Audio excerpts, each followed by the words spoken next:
You're listening to The World at 8 with Lynn Mozart.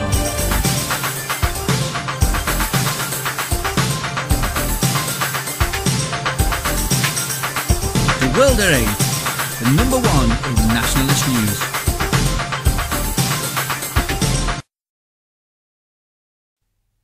Highlights of the news today, Friday the 19th of July 2013. Believe it? Child sex grooming arrests in Bradford fall slightly. UK taxi rapes, no woman is safe in a cab. Scotland, Pakistani taxi driver and rapist battles to remain in Britain. Rogue businesses to be targeted for illegal workers. Growing racism spurs rise in extremist parties, Commission says. German Finance Minister visits Greece as austerity measures usher in job cuts. Nick Griffin MEP from the Welsh marches. Dubai imprisons Norwegian woman who reported rape. Detroit becomes biggest US city to file for bankruptcy. Thought for the day, no you can't have honey mummy. And finally, a gaggle of PC plods. UK news. Believe it? Child sex grooming arrests in Bradford falls slightly. Believe it? Well, yes I do, it's a numbers fiddle. The Bradford Telegraph and Argus blasted that headline recently above a most confusing article that claimed year-on arrests for child sex grooming fell slightly in Bradford according to statistics from a Freedom of Information request. Two West Yorkshire Police Divisions in Bradford saw their arrests rise from 152 to 166 for the period March 2012 to March 2013, and those charged fell from 46 to 25, whilst across West Yorkshire the number of arrests fell from 684 to 639. The article features comments from Assistant Chief Constable Ingrid Lee, Member of Parliament Chris Hopkins, Councillor Ralph Berry and a spokesman for the Bradford Council of Mosques. All expressed their horror and aversion to the scale of child sexual exploitation, and several commented the issue goes beyond the Asian community. The most laughable comment was from the spokesman for the Bradford Council of Mosques, who said, "The drop in overall numbers seems to suggest that the message is getting through." Coming a close second was the Assistant Chief Constable's comment about the commitment of the police in pursuing this crime. The report never mentioned the number of crimes actually reported to the police, and quick research could not find the answer. All in all, this writer believes the only thing this story is saying is that the police are not doing their jobs. UK taxi rapes. No woman is safe in a cab. Sarah Kern is a senior fellow at the New York-based Gatestone Institute, writes of the UK. Taxi rapes are rarely reported, apparently because the politically incorrect crimes are not deemed to be newsworthy. Several years ago, BBC radio host Sam Mason, a single mother, was fired after she called a taxi company and requested a non-Asian driver to take her 14-year-old daughter to her grandparents' home, preferably a female driver. The operator refused and said, "We would class that as being racist." Mason responded, "It's not your 14-year-old daughter." A BBC spokesman said, "Mason's comments were completely unacceptable. She will no longer be working for the BBC." Great Britain is in the throes of a rape and paedophilia epidemic unlike anything the country has experienced in living memory. Many of the sex crimes are being perpetrated by Muslim child grooming gangs responsible for drugging, raping and torturing hundreds and possibly thousands of British girls.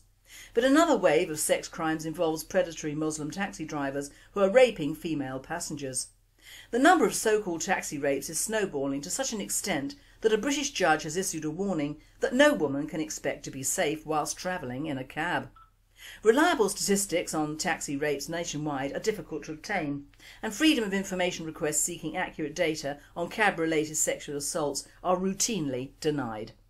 However, a much acclaimed report produced by the London Metropolitan Police Service estimates that on average there are a total of 1,125 sexual assaults, including rapes, each year involving taxi drivers in just London. This works out to approximately 22 sexual assaults against women by taxi drivers each week in England's capital city alone.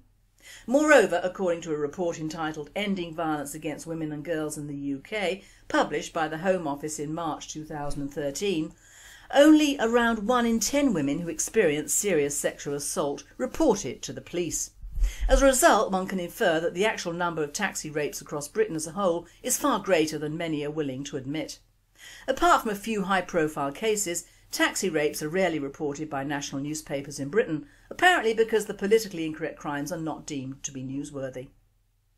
But a survey of stories buried deep inside local newspapers shows that taxi rapes are occurring in all parts of England, Wales and Scotland on an almost daily basis.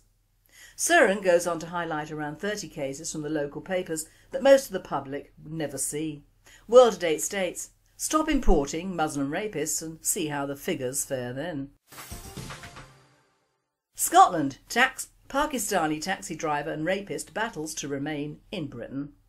Taxi driver Shavkat Ranja arrived in Britain in 1985, convicted in 1999 for rape in what the judge described as a prolonged, degrading and indecent attack. He was sentenced to 9 years for his depraved attack on his young female passenger. He served 6 years and was released in 2006. For the last 7 years he's been using legal aid to fight his battle to remain in Britain. World Date says, "Knife for castrating and deportation order for him and all his family will suffice, I believe." Rogue businesses to be targeted for illegal workers. Rogue businesses are to face fines of up to £20,000 per worker if caught with an illegal worker on their premises.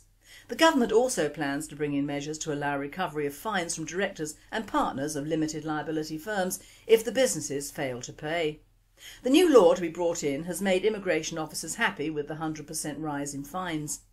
Last week a business in Blackpool was hard hit when immigration law enforcement officers nabbed 5 illegal workers, costing the business a possible £100,000. Cumbria saw the largest illegal worker arrest this week at a business in South Cumbria. One World Date reporter commented, "If you come into contact with a suspicious non-British character working on a petrol station or a restaurant, call the immigration services immediately. Some problems we, the general public, can help avoid." European news. Growing racism spurs rise in extremist parties, Commission says.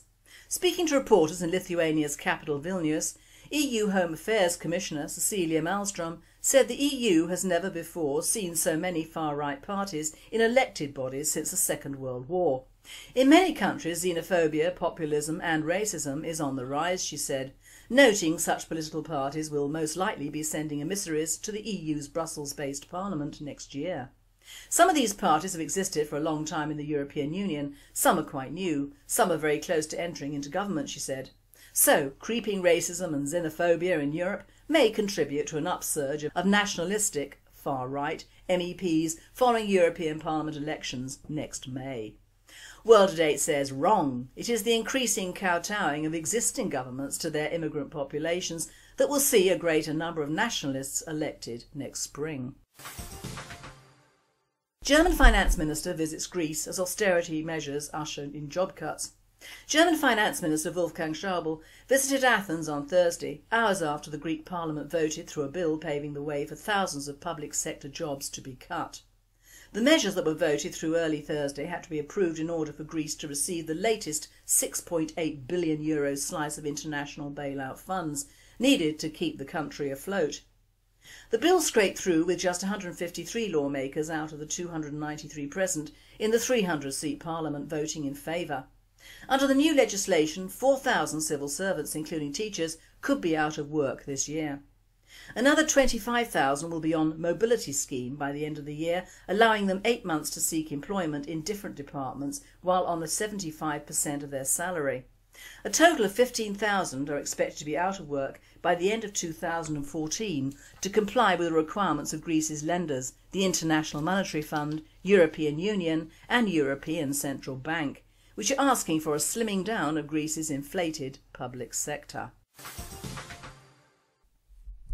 I hand you over to Nick Griffin MEP from the Welsh Marches for his report today, in which he covers Libya and Syria and finishes off with a warning to the elderly, which of course I personally will ignore as I ain't elderly yet.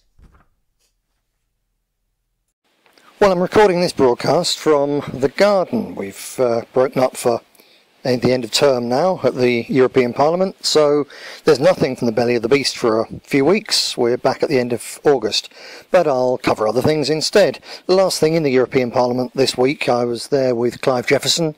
We did all sorts of things, sorted out various bureaucratic loose ends, but also recorded 4 short pieces for BNP TV. They'll be going out over the next couple of weeks. It's another one of the BNP's growing multimedia operations, which I hope you listen to and watch. All these things are done overwhelmingly by volunteers, and they really are good. So I'll leave you to get on with that. As I say, I'll bring you news from the European Parliament when we go back at the end of August. Frankly, it's good to be away from there. Coming back this time took 3.5 hours to do 2 or 3 miles on the M25 on the way home. My heart goes out to those of you who live in southern England when basically it's always like that. It's a nightmare, isn't it? This country is so overcrowded that it's utter madness out there. But there you go. So we've got a busy summer ahead with the various British National Party activities and similar events. Watch out for those. The 10th and 11th of August we've got 2 very, very important seminars on postal vote acquisition and voter registration for key activists. We held one of those the other week. It went very well, as I think we told you before, but this really is an important thing, so if you can get to one of those, please do. You also might like to know that on the bank holiday weekend at the tail end of August, we've got last minute opportunities come up. I say last minute, it's 6 weeks away, isn't it, still? But an opportunity has come up to hold an event on a lovely site in the Welsh Marches. We're not looking to have huge numbers of people there, I think more than 100, and we'd be absolutely whacked out anyway. But really we want that for activists with young families, for people who are really genuinely interested in doing a bit of mucking around with British folk songs, things with good choruses and so on, with, I'm sure, a few beers. People who love the outdoors and beautiful scenery and just want to be with nationalist comrades. And from a political point of view, the people who are really interested in using social networking online to help to promote our cause and our message. We'll be discussing those things there. I certainly hope to see a lot of our BNP online activists at that. We'll be inviting all of you specifically, but to those of you who haven't perhaps looked at the online activism operation that we're doing, I knew of course what was going on with it weeks and weeks ago or months ago when we decided to do this, but I only signed up the other day and I can tell you it's brilliant. I'm blown away with how good that system is.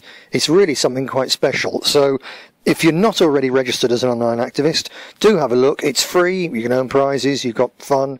You can tease your neighbours about beating them. I'm ahead of Clive Jefferson now, which of course he's sore as hell about. But we can't claim the prizes. Other people can. But I do urge you, have a look at, just go on our main BNP website, look at the top banner, and as it rotates, every 4th one comes up.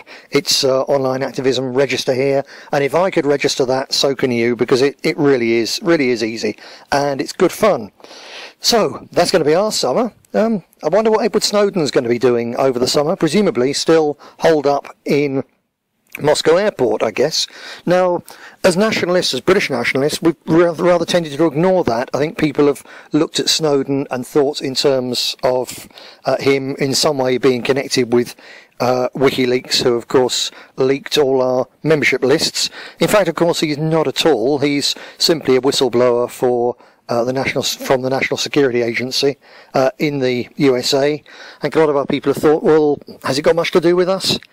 Well, yes, it has, actually, in as far as what Snowden's revelations revealed is, I think, what we already knew, that between the Americans and our own government, between the NSA and GCHQ, there is an enormous, all-encompassing catch-all spying operation on everything electronic that goes on in this world, particularly in the Western world. Whatever you see, whatever you do, whatever you say, they've got it all.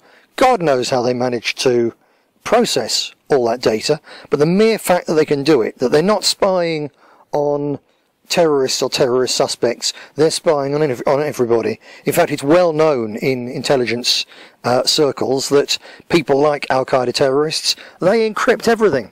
They're not picking that up. They're not getting into that. It's ordinary people they're spying on. It's us that they're spying on. And the way in which the British government has, or successive British governments, have actively conspired to use facilities in this country and to allow facilities in this country to be used to allow the United States to spy on all of us, all our firms, to steal all sorts of secrets, including economic ones. It's an absolute disgrace. And really action is needed to restore British sovereignty, not just about things such as the European Union, not just control of our borders, but also control of our own information, and establishing that the only people who should be spied on in this country are people who are real suspects for something genuinely bad, and the only people who should be allowed to do it are the security services of this country under the control of a government of this country appointed by and removable by the people of this country. You have to have security agencies and so on, but they have to be under national control, otherwise you have international tyranny, which is what we've got now. So that's been an interesting thing watching that, and as I say, do look at it from that point of view rather than thinking, well, Snowden, he's probably some kind of leftist, I'm not really fussed. It's you they're spying on, it's us they're spying on, and it needs getting under control. Why is our government, this government and the previous one and the one before that, why have they been so keen to allow our facilities to be used to spy on all of us? I think it's pretty simple really when you think about it, isn't it? That they know they're doing wrong. They don't trust us. They want us under control. They want to know who's thinking what, who might do something in response to all the wicked things that they do. There, I'm drawn again looking at the papers this morning. There's Philip Hammond, the Defence Secretary, saying that, oh, well, they're going to have to send the SAS to Syria, quite possibly, because otherwise chemical weapons might fall into the hands of the rebels. Couple of points here. First of all, these chemical weapons, they're weapons of mass destruction, and they're almost certainly not there. But secondly, the only way in which they could fall into the hands of the rebels, who are losing that war now, thank God, is if the British government, the American government, the French government were to follow through their plans and arm the rebels, then yes, if they overthrow President Assad's regime, then without a shadow of a doubt, whatever weapons Syria has would fall into their hands. But for this government to use the threat of things falling into the hands of the same rebel terrorist Islamist fanatics that they're supporting, to use that as an excuse to say they've got to send British troops and British taxpayers paid for bombs and so on to interfere in the affairs of Syria, it really is, it's their most pathetic excuse so far. That's really all I can say on that one, other than to point out what kind of a man Philip Hammond is. He's the man who said that he's going to carry on taking more than £2,000 every single month in mortgage interest payments until the rules are changed for his second home. Because you see, he has to have a second home in London because his constituency home in Surrey is about 35 minutes away commuting by train. What a crook. What a crook. Everyone knows why you buy property in London, if you possibly can. It's because there's so much foreign money pouring into the place that expensive houses and flats go up in price. It's an investment for Mr. Hammond, paid for by the poor bloody British taxpayer. And this is the man who, as Defence Secretary, is claiming the moral right to send our sons and our daughters and to use our taxes to interfere in other people's countries. Words fail me what kind of a creature that is. Similarly, we've got Cameron and Haig saying that, quietly of course, they're going to have the army in Libya, probably by the autumn, because otherwise the Islamist terrorists are going to take over completely and they're going to become a threat to us. Who put those people in power in Libya in the first place? You got it, Cameron and Haig, with our money and our RAF. These people deserve to be on trial. One final thing. Personal matter now, forget the real politics. We're in the middle of a heat wave, as I'm sure you know. It's baking here in the Welsh Marches, although there's a lovely breeze just now, which you may be able to hear. But it's lovely for people who are young and fit, such as myself, probably such as you. But honestly, heat heat on this scale and this intensity and going on now by British standards for so long, it's actually very, very dangerous to the elderly. There's old folk dying out there because they don't drink enough. They think, oh, if I have a drink now, I'll have to get up and wee, and so on. So they sit there and they die in the heat. So if you've got elderly neighbours, please, just as a lot of our people did in the winter during the snow and the cold, please pop round and see them and check they've had enough cups of tea, check they've got water, check that they're clearly not dehydrated. Just go in, pop round, only takes a moment, but they're our old folk, they're part of our country. There's nothing left in this country's social services networks in many places to look out for neighbours. It's up to us. Actually, it's the proper thing to do in a decent, healthy society. We want to make a decent, healthy society. We're going to make, one day, a decent, healthy society again. But in the meantime, let's do our own bit in our own patch. Get out there, chuck it in neighbours. Speak to you next week. Bye. Thank you very much, Nick. World news. Dubai imprisons Norwegian woman who reported rape. Norwegian businesswoman Marta Deborah Dalev, 24, was convicted Wednesday of having sex outside of marriage after she reported rape. She was also found guilty of perjury and of drinking alcohol. Dalev told police March the 6th that she was raped while in the Emirate on business. Her father said she was instead jailed for 4 days and had her passport and money confiscated. She was then charged. For a rape conviction, United Arab Emirates law requires either a confession or 4 adult male witnesses to the attack. In December, a 28-year-old British woman who reported being kidnapped and gang raped by 3 men in Dubai was found guilty of drinking alcohol without a licence. She was fined $257. 3 years ago, an Abu Dhabi court sentenced an 18-year-old Emirati woman to a year in prison for illicit sex after she reported that 6 men had gang raped her. In 2008, an Australian woman managing a United Arab Emirates resort reported being brutally gang raped whilst unconscious because she'd been drugged. She was convicted of illegal sex outside marriage and sentenced to 11 months in prison, in addition to 1 month for drinking alcohol. World Today states, it would seem highly unlikely that these Muslim rapists would have 4 uninvolved witnesses to give evidence for the prosecution, and that a woman would not have to be very drunk to even let them get near her. Detroit becomes biggest US city to file for bankruptcy. Detroit, once the heart of the US motor industry and birthplace of Motown, has become the largest city in US history to file for bankruptcy. Kevin Orr, an emergency city manager hired by the state in March to stop the city's fiscal free fall, said it would be business as usual for Detroit citizens. Already a picture of urban decline, Detroit has become the largest US city to file for bankruptcy to try to resolve debts that have reached $18.5 billion, that's 14 billion euros. The budget deficit, unemployment and the murder rate are all soaring. Public services have all but collapsed and the population has more than halved since 1950. If it is approved by a judge, the bankruptcy would force creditors into negotiations and could enable the city to liquidate assets. Once Detroit symbolised the strength of the American car industry. General Motors, whose headquarters is still there, said in a statement this was a day that we and others hoped would not come. We believe, however, that today also can mark a clean start for the city.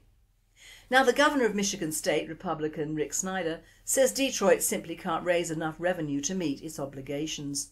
But unions have accused the Governor of using bankruptcy to try to seize power. This is not about fixing the city's finances, it's about the Governor and his own agenda to take over the city of Detroit, said Ed McNeil, chief negotiator for a coalition of 33 unions that represent most of the city's service workers. Thought for the day: no, you can't have honey mummy. There are several aspects to the bee problem worldwide and in the UK. Bees contribute £500 million to the British economy as they pollinate 75% of our crops. Albert Einstein said that virtually when the bees go, we humans have 4 years left. Although he might have been exaggerating a mite, these words are probably true. Bees have survived millions of years, global warmings, ice ages, meteors, the lot. But with modern man, they ain't doing so well. First, give the bees a break.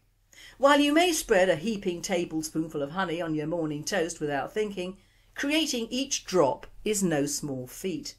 To make 1 pound of honey, a colony must visit over 2 million flowers, flying over 55,000 miles at up to 15 miles per hour to do so. During a bee's lifetime she will only make approximately 1 teaspoon of honey, which is essential to the hive for times when nectar is scarce, such as during winter. At times there may be an excess of honey in the hive, but this amount is difficult to determine, and large-scale beekeepers often remove all or most of the honey and replace it with a sugar or corn syrup substitute. It's no wonder bees are disappearing. Can you imagine someone removing all of the fruit juice from your house and replacing it with fruit-flavoured soda? It may still give you energy, but eventually it'll probably make you sick. Another thing to think about while you sit by your beeswax candle and contemplate the lives of these little fellows is that bees must consume approximately 8 pounds of honey to produce each pound of wax. And the more we take from them, bee pollen, royal jelly, propolis, the harder these creatures must work and the more bees are needed, which isn't good news for a population that is dwindling. When you see a jar of honey, you may think of the sweet cartoon hives depicted in childhood stories such as Winnie the Pooh. But most hives are now confined to large boxes, a completely foreign shape to bees, that are jostled and shipped around the country to pollinate crops and produce honey. This is stressful and confusing to the bees' natural navigation systems. Along the way, bees are lost and killed and may spread diseases from one infected hive to another. The practice of bee farming often limits the bees' diet to monoculture crops, hint hint, blueberry, clover, lavender, honey, introduces large amounts of pesticides into their systems and causes the farm bees to crowd out the native wild pollinators that may have been otherwise present. Beekeepers, even small-scale backyard beekeepers, will also kill the queens if they feel the hive is in danger of swarming, fleeing their file cabinet-shaped homes or drones that they deem unnecessary to honey production. Honey is meant as a health food for bees. The more we interfere with their natural processes, both by relying on farmed honeybees as pollinators rather than other native wild bees, insects or animals, and to feed our desires for sweets, the closer we're coming to agricultural disaster. Now, when I was a child, just after the war had ended, we were still on rationing. I never saw honey for years. In fact, we had no sweets, no sugary cereals, no mass-produced sugary, glucosey, fructosey or honey-fied stuffs at all, and frankly our teeth until rationing stopped on July the 4th, 1954 were marvellous, and few if any children were fat, diabetic or had behavioural problems. In fact, on my morning porridge I had a real treat, and that was Tate & Lyle golden syrup. Bloody lovely. Knocks the spots off honey, and I'm a honey lover, which is something we will all have to come to terms with in the future if we want our honeybees to survive. Abraham Lyle was a religious man and used the image of the lion's body being used as a hive on his tins. Out of the strong came forth sweetness. This is a reference to the biblical story in chapter 14 of the book of Judges, in which Samson was travelling to the land of the Philistines in search of a wife. During the journey he killed a lion, and when he passed the same spot on his return, he noticed that a swarm of bees had formed a comb of honey in the carcass. Samson later turned this into a riddle at a wedding. Out of the eater came forth meat, and out of the strong came forth sweetness. While it's not known exactly why this image and slogan were chosen, Abraham Lyle was a deeply religious man, and it's been suggested that they refer either to the strength of the Lyle Company or the tins in which the golden syrup is sold. In 1904 they were registered together as a trademark, and in 2006 Guinness World Records declared the mark to be Britain's oldest brand. Lyle's golden syrup was awarded a royal warrant in 1911. In 1921 Lyle's business merged with Tate, a sugar refining firm founded by Sir Henry Tate in 1859, to become Tate & Lyle. And in 2010 Tate & Lyle sold its sugar refining and golden syrup business to American Sugar Refining. I'm encouraging people to use replacements for honey, as honey should really not be mass marketed, because although the reasons given in the programme last night on ITV Tonight were carefully chosen not to offend, that is what they were, carefully chosen. Apparently the main reasons why our bee population in the UK stands at around half of what they were 30 years ago are the British climate, loss of their habitat, use of pesticides and hastily skated over an imported parasite.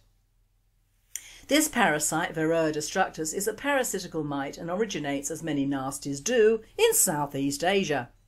What exact region of Southeast Asia Wikipedia is not clear, but reads thus. Varroa mites were first discovered in Southeast Asia in about 1904, but are now present on all continents except Australia. They were discovered in the United States in 1987, in New Zealand in 2000 and in Devon, United Kingdom in 1992. So obviously fairly recent to the UK, along with a huge increase in immigrants from those areas, which is, as usual, studiously ignored by the media. These mites are generally not a problem for a strongly growing hive. When the hive population growth is reduced in preparation for winter or due to poor late summer forage, the mite population growth can overtake that of the bees and can then destroy the hive. Often a colony will simply abscond, leave as a swarm but leaving no population behind under such conditions. As the majority of our UK hives are being undermined anyway, this aggressive parasite is wreaking havoc. How it came to this country is down to obvious facts. We either imported it in foreign hives, plants, foodstuffs or people from Southeast Asia. It ain't rocket science, is it? The sad fact about the world is that a large proportion of it is people by people who have just evolved in a sense and cannot or will not feed themselves or look after their land or nature. The rest of the world is dedicated to destroying nature by either wearing it, eating it, or simply building more crap on it, or digging up more vital minerals. Both are just as inherently stupid as the other, but at least the former doesn't have the benefit of education to fall back on. So parasites were shovelled to the bottom of the pile, as are most things connected to immigration. Remember DEFRA? Those are the killing of thousands of healthy cattle due to bushmeat being imported into this country for our monkey eaters. Our cattle farmers have never truly recovered from that, and even now this country is importing more meat than ever when it should be encouraging and paying our farmers to breed and raise their own. This brings me to the pesticide debate. Apparently we use 80 tonnes of pesticides in the UK every year alone, and the main protagonist is neonicotinoids, which are lethal to arthropods. When they go to pollinate crops grown with this poison, they become woozy, forgetful, they lose their hive-finding capabilities, and they do not reproduce. Sound familiar? I think they're putting this in our food. The rapeseed oil crops grown with this have a very high yield, and most hard-up farmers are unwilling to give it up. A field dressed with neonicotinoids seed can give from a handful of seeds up to 2 tonnes dressed seed, which results in nearly a tonne of oil.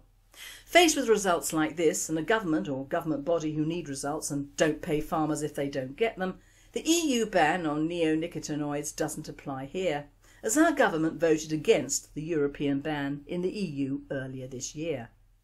It takes just 4 nanograms to kill one honeybee, and a small file shown could wipe out all the bees in Sussex alone. And we are still using it. It stands to reason if we use honey and honey wax for candles, cosmetics, food and drink additives in the huge food industry, and use honey in its fairly natural state as a spread, and our population has increased since 1951 when it was 46 million to 65 million by 2011, and these are the so-called official figures. What governments don't realise is that all these new people need food, and in reality what the government, be it this or any other government, is desperately avoiding is the fact that higher food prices, be they due to the decline of our bees or simply bad organisation, would lead to riots and social disorder. Why? Because this island is trying to accommodate just too many people, and at a time when our natural reserves are being sucked dry or destroyed. Some of it is greed, but most of it is the sheer number of people who think that the UK is an unlimited source of cheap food, which results in the inevitable decline of natural food stocks, which follows the increase in the UK population. The poor bees need a chance, as indeed we Brits do, to recover. Our government is not afraid for us, but afraid for the social order if they don't keep the lid on what is a multicultural hellhole. DEFRA are resisting the ban on pesticides as their own tests were contaminated by neonicotinoids, but surely the drastic result in the decline of honeybees is obvious enough. Our bees have put up with the British weather for thousands of years, and 1 year of a late spring does not a blight make. Foreign parasites do, and bad pesticides do, and just too much wanting and usage of what is a natural and spare reserve of sweetness are the real killers here. And all of it is down to human greed, stupidity and ignorance. Take all those people who live in their little houses, paving over huge entire areas of their gardens because they're basically lazy. All this decking and paving simply feeds the floodplains and kills arthropods, which will one day hopefully survive us. Have a formal garden, but try to either plant the right flowers like lavender, which lasts all year, and catnip and more, instead of lumps of wood and concrete. We Brits have always done gardens, but of course now our culture is changing, and the people living in quite a few of our regions now do not do gardens at all, let alone try to reverse the trend for the poor bee. As long as they can still eat honey nut crunch for breakfast, they're all right. The sooner we can ban pesticides and rely on a smaller yield, the better. This island and its farmers are simply too small to become a source of food for huge amounts of foreigners who are still flooding in unstopped, unchecked, and probably carrying yet more unknown diseases for our island and both its natural inhabitants and us humans. Don't buy honey. Buy some other source of sweetener. Don't use honey products, many of which are obtained from foreign sources and China, and we know what their animal husbandry is like. Apart from that, foreign imports could be a source of the Varroa destructus or yet another unknown parasite. Prince Charles is promoting meadow sites to help the bees, but we have to remember that 97% of our meadows since 1940 have been built on for either homes, schools or hospitals for future immigrant populations, as we are always being told the Brit population is either dying or non-existent. So not only are our natural resources being decimated in an effort to feed these people, but the bee's natural habitat is being taken away as well. And don't think for a minute that any foreigner actually thinks of how, where from, or what by he gets his food. It's just more than he would get in his home country. I feel nature is giving us a message that so far is being ignored. Enough is enough, and we must all do our bit to save one of the most precious gifts nature has given the world.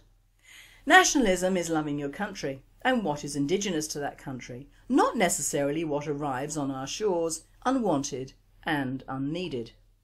It doesn't hurt once in a while to be a tree hugger or realise that humans are parasites themselves, and we don't have to encourage any more to these shores.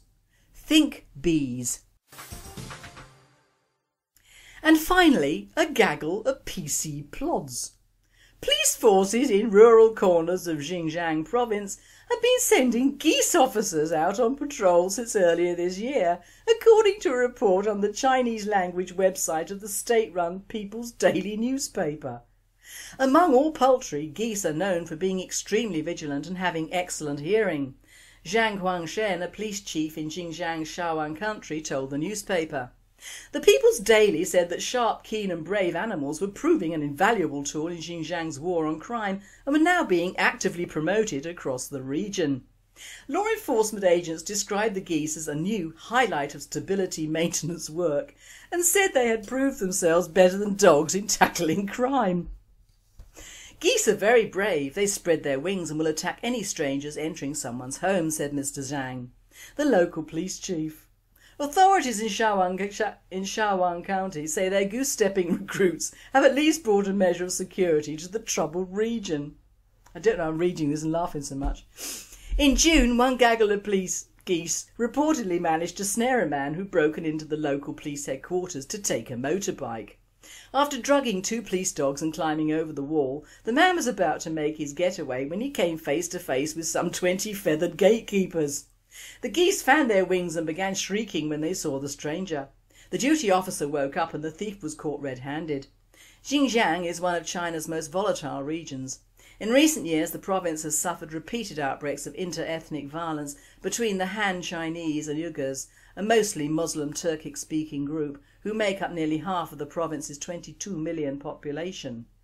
Tensions between the two groups have been running high since 2009, when nearly 200 lives were lost during rioting in Xinjiang's capital, Urumqi.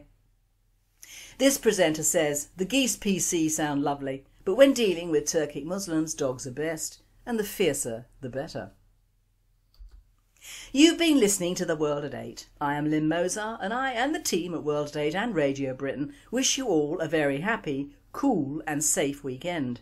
Don't go jumping into unknown waters and keep out of the sun. Melanoma is not a good look, and remember our natural barrier against the sun, our ozone layer, is depleted. Good night.